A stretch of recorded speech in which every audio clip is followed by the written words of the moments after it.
السلام علیکم دوستو، شروع کرنے سے پہلے اگر ہو سکے تو لائک، شیئر اور سبسکرائب کا بٹن ضرور دبا لیجیے گا، شکریہ۔ دنیا بھر کی خبروں میں آج آپ سنیں گے کہ بھارت میں تمام تر کارروائیوں کے باوجود کورونا کے نئے مریضوں کی تعداد میں اضافہ ہوتا جا رہا ہے۔ اسلامی تعاون تنظیم OIC نے مقبوضہ وادی میں آبادی کے تناسب میں تبدیلی سے متعلق بھارتی قانون کو مسترد کر دیا۔ امریکہ کورونا سے بے بس، مسلسل چوتھے روز ہلاکتوں میں تیزی سے اضافہ، تعداد 8,400 سے تجاوز کر گئی۔ مقبوضہ وادی کو تمام ملازمتوں کے لیے اہل قرار دے دیا گیا۔ مودی نے ڈومیسائل قانون میں ترمیم واپس لے لی۔ کیا ورلڈ آرڈر تبدیل ہو رہا ہے؟ کیا چین امداد کی آڑ میں بیرون ملک پروپیگنڈا مہم چلا رہا ہے؟ امریکی تجزیہ کار 60 کلومیٹر کا سفر طے کر کے ڈاکٹر گھر کی دہلیز پر ہی اپنی فیملی سے ملا اور واپس اپنی ڈیوٹی پر چلا گیا۔ آپ بہت اچھا کام کر رہے ہیں، پاکستانی ایئر ٹریفک کنٹرولر کا انڈین پائلٹ کو پیغام، جن کا ایرانی ایئر ٹریفک سے رابطہ منقطع ہو گیا تھا۔ تو آئیے چلتے ہیں اب خبروں کی ڈیٹیل کی طرف۔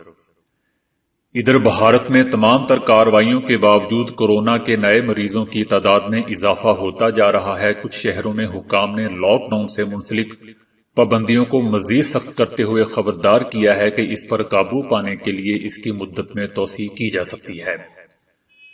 مہاراشٹر کے وزیر صحت راجیش ٹوپے نے کہا ہے کہ اگر لوگ قوانین پر سنجیدگی سے عمل نہیں کرتے ہیں اور معاملات میں اسی طرح اضافہ ہوتا رہتا ہے تو پھر لاک ڈاؤن کو بڑھانے کے سوا کوئی چارہ نہیں ہوگا۔ ممبئی اور مہاراشٹر کے شہری علاقوں میں اسے 2 ہفتوں تک بڑھایا جا سکتا ہے۔ اس سے قبل وزیر اعظم نریندر مودی نے کہا تھا کہ اس ہفتے مرحلہ وار انداز میں ملک 3 ہفتوں کے لاک ڈاؤن سے باہر آ جائے گا۔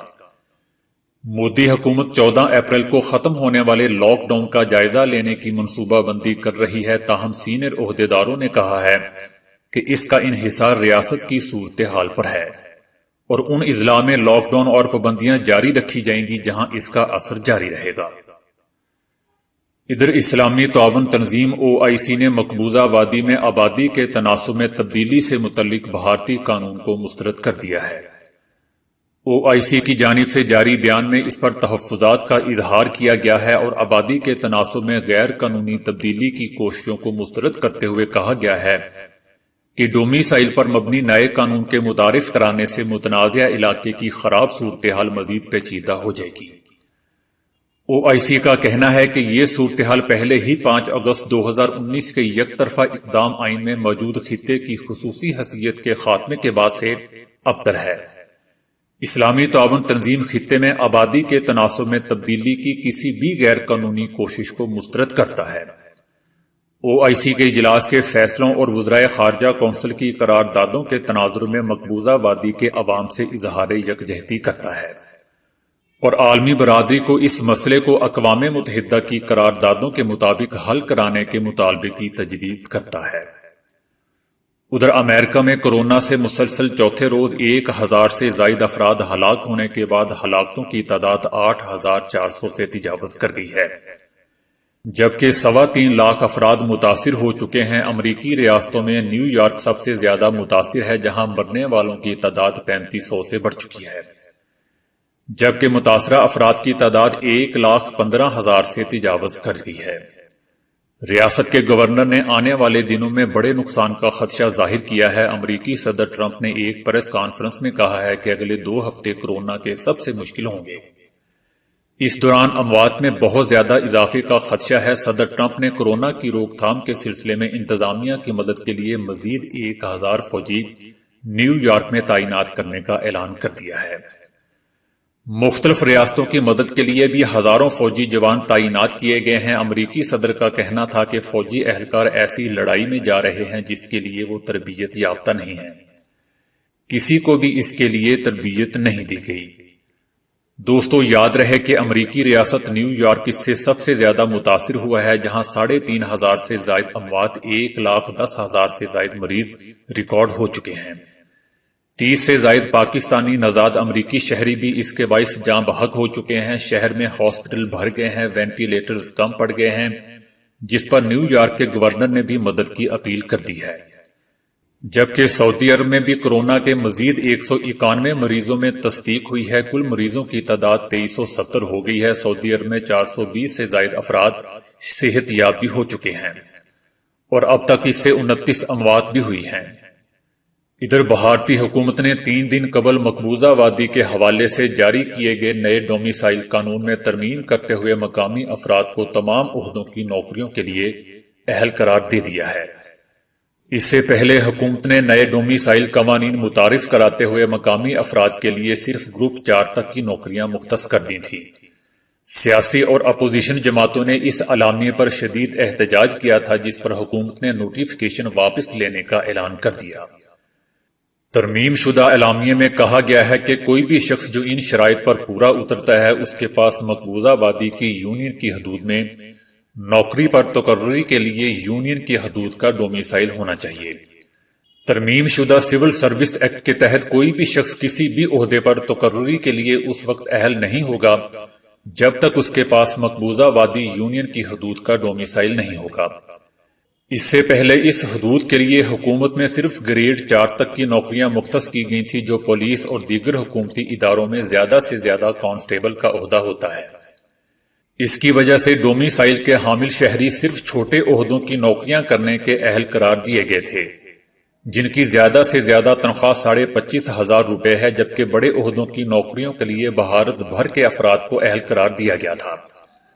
اب نئے قانون کے تحت کوئی بھی شخص جو وادی میں 15 سال سے مقیم ہے یا 7 سال تک تعلیم حاصل کر رہا ہے اور یونین کی حدود میں 10ویں اور 12ویں کے امتحانات میں حصہ لے چکا ہے، وہ نوکری میں تقرری کا اہل ہوگا۔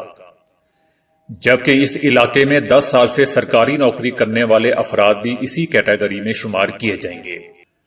حکومت کے اس اقدام پر حال ہی میں تمام سیاسی اور اپوزیشن جماعتوں نے شدید احتجاج کیا تھا اور اعلامیے کی ٹائمنگ پر سوال اٹھاتے ہوئے کہا تھا کہ یہ انتہائی بدقسمتی ہے کہ ایک انتہائی اہم حکم ایک ایسے موقع پر جاری کیا جا رہا ہے جب بھارت کورونا کے خلاف زندگی اور موت کی کشمکش سے دوچار ہے۔ دوستو، یاد رہے کہ پاکستان نے بھی سابقہ ڈومیسائل قانون پر احتجاج کرتے ہوئے اسے مسترد کر دیا تھا۔ ادھر چین کورونا سے متاثرہ ملکوں کی مدد میں پیش ہے۔ وائس آف امریکہ لکھتا ہے کہ کیا ورلڈ آرڈر تبدیل ہو رہا ہے؟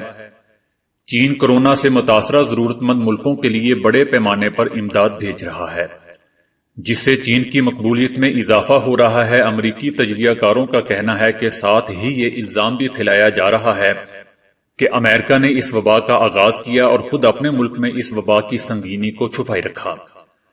تجزیہ کاروں کا کہنا ہے کہ چین دوسرے ملکوں کو یہ امداد ایک ایسے وقت میں دے رہا ہے جب امریکہ اندرون ملک اس کے پھیلاؤ کو روکنے کی کوشش میں مصروف ہے اور وہ دوسرے ملکوں کو طبی امداد بھرپور طریقے سے فراہم نہیں کر پا رہا۔ چین کی امداد سے بھرے ہوئے جہاز اسپین، اٹلی، ملیشیا، فلپائن اور یہاں تک کہ امریکہ میں بھی پہنچ رہے ہیں۔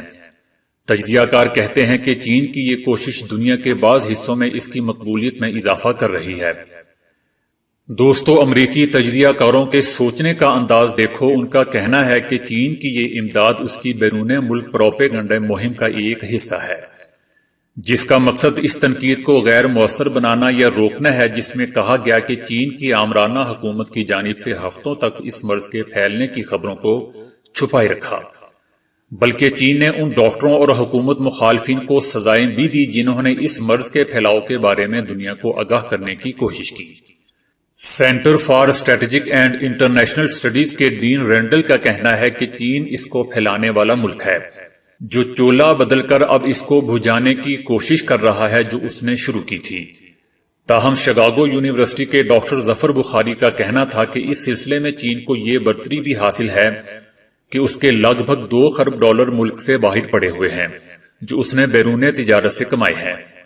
تاہم شکاگو یونیورسٹی کے ڈاکٹر ظفر بخاری کا کہنا تھا کہ اس سلسلے میں چین کو ایک یہ بھی برتری حاصل ہے کہ اس کے لگ بھگ $2 خرب ملک سے باہر پڑے ہیں جو اس نے بیرونی تجارت سے کمائے ہیں، اور اب وہ اس رقم کو امداد کی مد میں خرچ کر سکتا ہے، لیکن انہوں نے کہا کہ اس سب کے باوجود اسے وہ نتائج حاصل نہیں ہو سکیں گے جس کی وہ توقع کر رہا ہے۔ بہرحال زیادہ تر ماہرین کا یہ کہنا ہے کہ چین کی کورونا کے سلسلے میں دوسروں ملکوں کی مدد اور امریکہ کی اندرون ملک حالات پر توجہ بعض اعتبار سے بدلتے ہوئے ورلڈ آرڈر کی عکاسی کر رہا ہے۔ ادھر ڈاکٹر گھر کی دہلیز پر فیملی سے ملا اور واپس چلا گیا۔ دنیا بھر میں ڈاکٹروں کی کورونا کے خلاف ہر اول دستے کا کردار ادا کرنے پر تعریفیں ہو رہی ہیں، تاہم ڈاکٹروں کو اس کے لیے بھاری قیمت بھی ادا کرنی پڑ رہی ہے۔ انڈین پنجاب کے شہر چندی گڑھ کے قریب نواں شہر کے سرکاری ہاسپٹل میں کورونا کے مریضوں کی دیکھ بھال پر مامور ڈاکٹر گرپال کٹاریا کو 2 ہفتوں کے بعد گھر جانے کا وقت ملا، اور وہ بھی چند منٹ کے لیے۔ ڈاکٹر نے گھر جانے کے لیے 60 کلومیٹر کا سفر طے کیا، لیکن وہ گھر میں داخل نہ ہوا۔ ان کے بقول میں احتیاط کے طور پر گھر کے اندر نہیں گیا، بس گھر والوں سے دہلیز ہی پر ملا اور واپس آ گیا۔ ڈاکٹر کٹاریا کی بیوی بھی ہوشیار پور کے سول ہاسپٹل میں دانتوں کی ڈاکٹر ہیں۔ ان کا کہنا تھا کہ میری بیٹی نے 10ویں جماعت کے امتحانات دیے ہوئے ہیں اور وہ مجھے خیال رکھنے کا کہتی ہیں، اور اسے فخر ہے کہ اس کے والدین لوگوں کی خدمت کر رہے ہیں۔ دوستو، دعا کریں کہ بھارتی حکومت بھی ان جیسے ڈاکٹرز کی طرح اپنی سوچ اپنا لے۔ گو کہ مشکل ہے، لیکن دعا ہے قبول بھی ہو سکتی ہے۔ ادھر کورونا کا امدادی سامان لے جانے والے 2 بھارتی کارگو طیاروں کو پاکستان ایئر ٹریفک کنٹرولرز نے تکنیکی معاونت فراہم کی، کیونکہ ان بھارتی ریلیف پروازوں کا ایرانی ایئر ٹریفک سے رابطہ منقطع ہو گیا تھا۔ بھارتی کپتانوں اور پاکستانی ایئر ٹریفک کنٹرولرز میں رابطہ رسمی جملوں اور غیر سگالی کے الفاظ سے ہوا۔ ایک بھارتی طیارے نے ممبئی جبکہ دوسرے طیارے نے نیو دہلی سے اڑان بھری تھی۔ جرمنی کے لیے دونوں ریلیف پروازیں امدادی سامان کی ترسیل پر مامور تھیں۔ ایئر ٹریفک کنٹرولرز نے غیر سگالی کے طور پر بھارتی طیاروں کو ڈائریکٹ روٹ فراہم کیے۔ عام حالات میں کسی طیارے کو براہ راست شارٹ روٹ فراہم نہیں کیے جاتے، اور ایئر ویز اور نیویگیشن رولز کو لازمی فالو کرنا پڑتا ہے۔ آپ بہت اچھا کام کر رہے ہیں۔ پاکستانی ایئر ٹریفک کنٹرولر کا انڈین پائلٹ کو پیغام۔ آپ کا بہت بہت شکریہ۔ انڈین پائلٹ کا پاکستانی ایئر ٹریفک کنٹرولر کو جواب۔